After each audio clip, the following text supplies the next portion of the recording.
आज भारत के किसानों के पास अपनी फसल मंडियों के साथ ही बाहर भी बेचने का विकल्प है।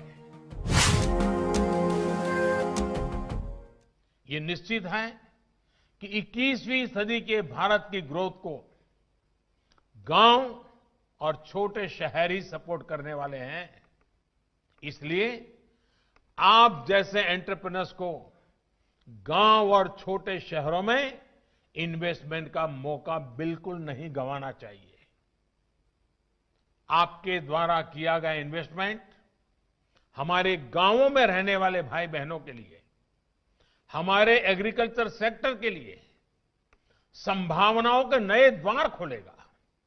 साथियों, देश के एग्रीकल्चर सेक्टर की और उस सेक्टर को मजबूत करने के लिए बीते वर्षों में भारत में तेजी से काम किए गए हैं।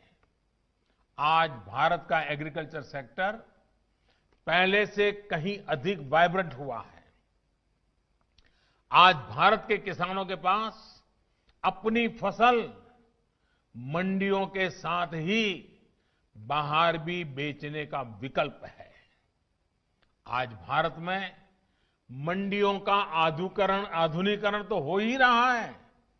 किसानों को डिजिटल प्लेटफॉर्म पर फसल खरीदने बेचने का भी विकल्प दिया है।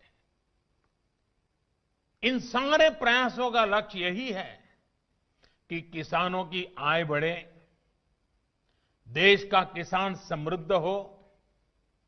जब देश का किसान समृद्ध होगा तो देश भी समृद्ध होगा।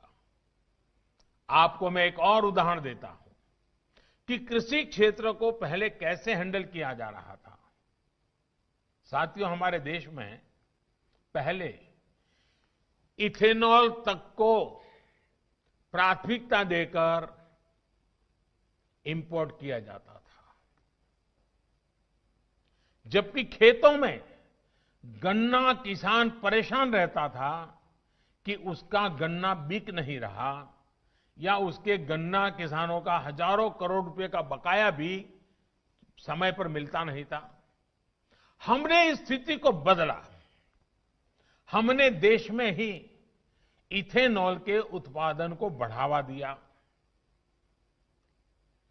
पहले चीनी बनती थी, गुड़ बनता था।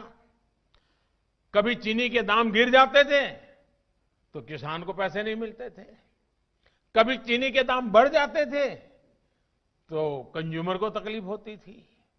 यानी कोई व्यवस्था ऐसी चल ही नहीं सकती।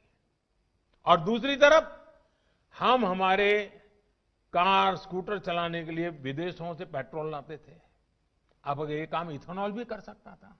अब देश में पेट्रोल में 10% तक इथेनॉल की ब्लेंडिंग करने की तरफ बढ़ रहा है। सोचिए, इससे कितना बड़ा बदलाव आने वाला है। इससे गन्ना किसानों की आमदनी तो बढ़ेगी, रोजगार के भी नए अवसर मिलेंगे।